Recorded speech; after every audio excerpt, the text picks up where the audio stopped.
First of all, I want to clarify that today I'm not talking about the iPhone or the iPhone 13.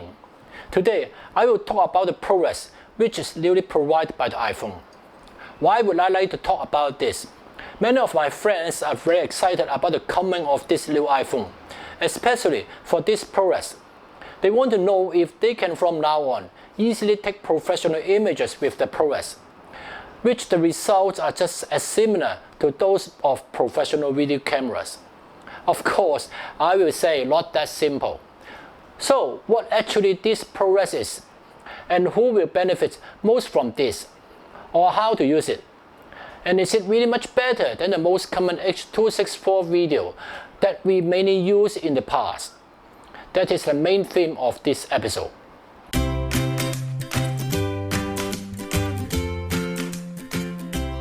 Before talking about the advantages of the ProRes, I want to talk about some behind principle first.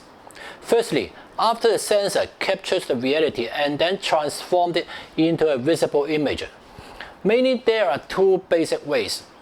The first one is RAW, just record all the unprocessed data. But we can still read this data. It's because there's software that simulates the data we took, so that we can see this simulated picture.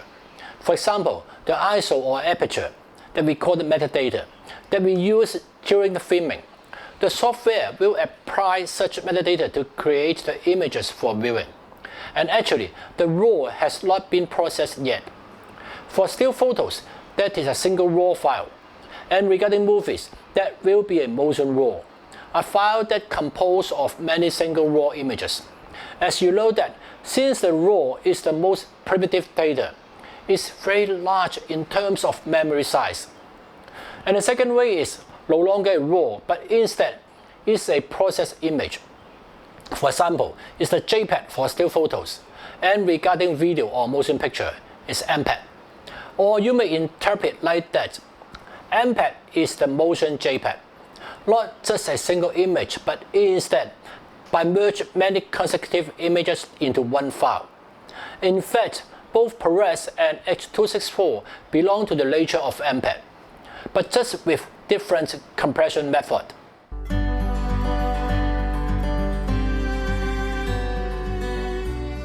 As said before, H.264 is one of the MPEG codecs, and it is those images files that are mainly used for viewing. That means it's not used for further processing. Actually, it's some kind of complete file, internally processed with the setting of the camera and then output as a compressed file. So it's mainly for viewing only. The basic processing of the H.264 codec is 8-bit 420, and we will name such H.264 codec compress and decompress. It is compressed and saved and then decompressed when viewing. And then you may ask, does compression damage the image? It really depends on when and why the compression takes place. Actually, except for RAW, the image has been processed and compressed by the camera before recording.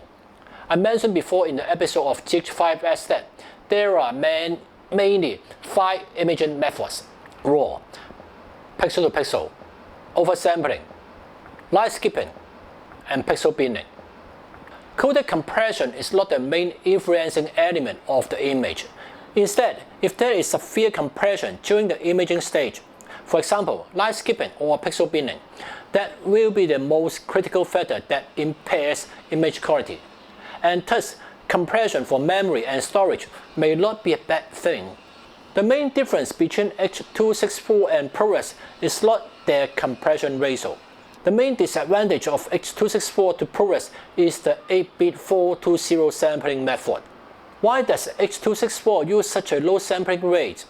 As said before, this codec is mainly used for final viewing, a final image, or a final product.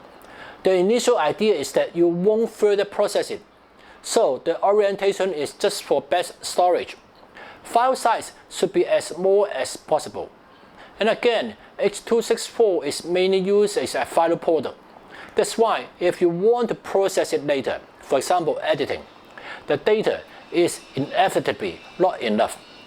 And regarding ProRes, is processed at least with 10-bit 422, and there's no doubt that 10-bit 422 is definitely better than the 8-bit 420. Thus, a basic ProRes is already better than a basic H.264.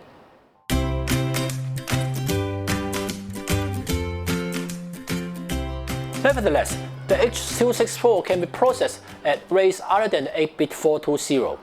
With the latest mirrorless cameras, they can now shoot with at least 10-bit 420 or even 10-bit 422 H.264 codec. And in fact, if you can use 10-bit 422 processing, the result is almost the same as ProRes.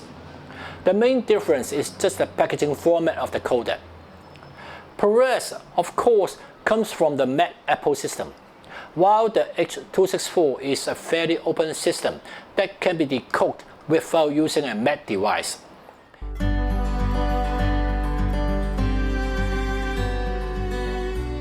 Since the H.264 is originally designed as a final codec, so reducing the file size is one of the priorities. File size should be as small as possible.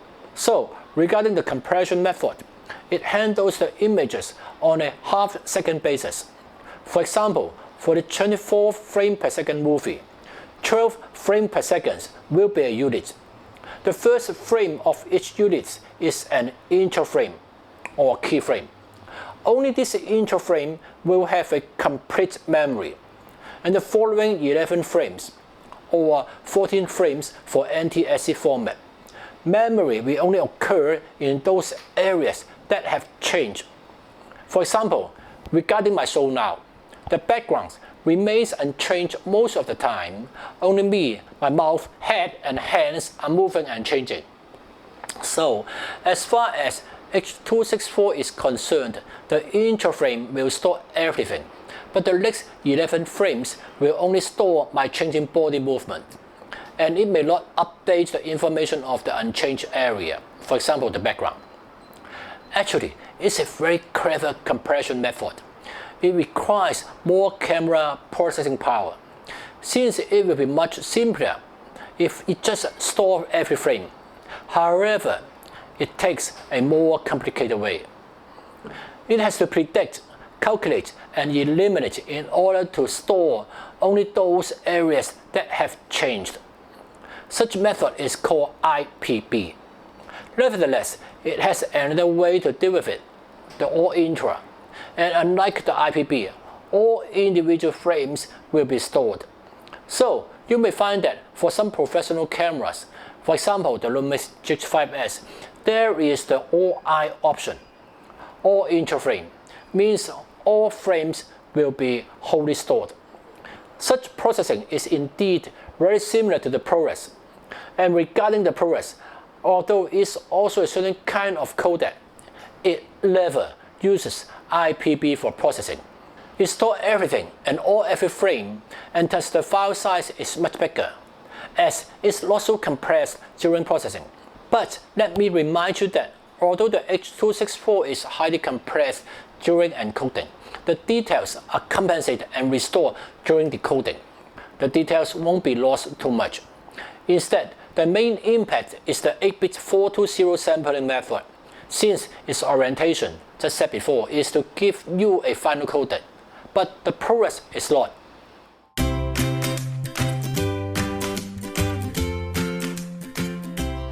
ProRes actually is an intermediate codec. It means you will further use and manipulate it after shooting. They are just footages. You will use it for editing or coloring, and indeed, all intra-decode is better for editing, since it will save the computer's processing power. Why? If you use the H.264 for editing, the computer has to decode the IPB and restore all the frames for viewing before editing. Even if it's just an HD file, it will cause a lot of computer performance. It at least affects the speed of editing. Or even, there is a latency of reproducing each frame for viewing. Of course, it may not be a problem if you are using a supercomputer, and in fact, for easier editing, an all-intra type codec would be much better. This is where the ProRes is better than the H.264. And so, if you will further process the footage, ProRes is far better than the H.264. But if you can use 10-bit 422 OI H.264, it's just as good as the basic ProRes. Take for one more example, the Netflix. Netflix has outlined the filming spec of their own production. They accept mirrorless cameras, but not with an ordinary H.264. The minimum requirements of the H.264 will be 10-bit 422 OI. As said before, it's very similar to the ProRes 422.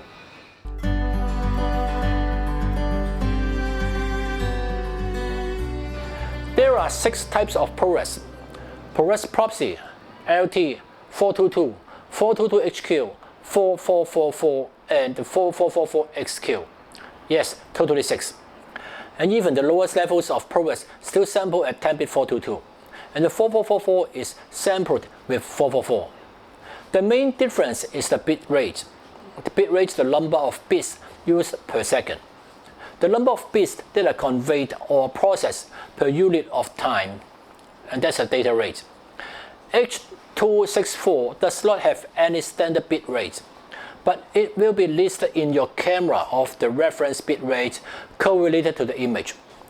For example, for a Full HD image, 28 megabits per second will be mostly applied, or for higher specification with professional standards, it will be at least 100 megabits per second or even to 200 megabits per second. And regarding the bit rate of ProRes, Proxy is around 50, the LT is 100, around 100 to 200 for the 422, and more than 200 and even up to 300 for the 422HQ. 4444 gets more than 300, and while the 4444XQ gets more with 400 to 500. Why there are 6 different ProRes? The standard ProRes 422 can handle a Full HD image without any problem and more than enough. But for 4K, it's better to use the 422HQ. And for this reason, the iPhone 13 Pro only provides you with a single ProRes option, and that is the 422HQ. Actually, using 422HQ sampling for Full HD is a bit wasteful in terms of storage to performance ratio. This is because the 422HQ is mainly used for 4K images.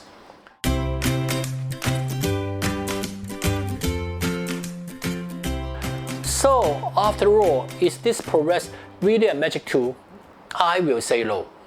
Since it's hard for you to find an H.264 10-bit 422 codec in Mac Apple devices, they have another codec called ProRes. So if you want to make better videos, you may just use the ProRes.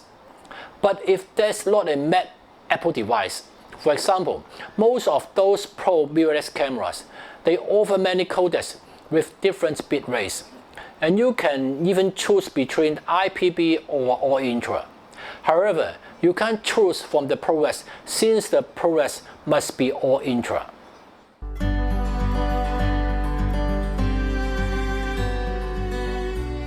Sure, it's better to use an intermediate codec if you want to have editing or coloring after shooting. Or I don't plan to have post-production. Maybe just trim the opening and ending a bit and then link together the different segments. Then you don't need to think about using the ProRes. Indeed, I will say that ProRes is not a function. Someone may say that the iPhone has a little function. No, not a function. So, shouldn't we buy the iPhone just because of this ProRes? I won't say so, since it's really a good filming option. For example, sometimes it's difficult for you to place a full-size camera or even a mirrorless camera in certain place. Then, in such case, you may consider using a mobile phone to shoot. And then the ProRes will help you to match those footages shot by the other professional camera easily in terms of quality and color, since it's a very good intermediate codec. Of course, it would be better if RAW format can be used. For example, if the mobile phone can even shoot motion RAW in the near future, then we can just simply shoot with RAW. And I will say that this new iPhone does have a very good function. the cinematic mode. Yes, this cinematic mode is really a function. It creates very beautiful shallow depth of field, and even you can shift the focus by just touching the display. The whole demo film is mainly to demonstrate the effect of this function. And indeed, with a mobile phone and a tiny sensor like this, but finally it can simulate the effects of which created by those bigger cameras.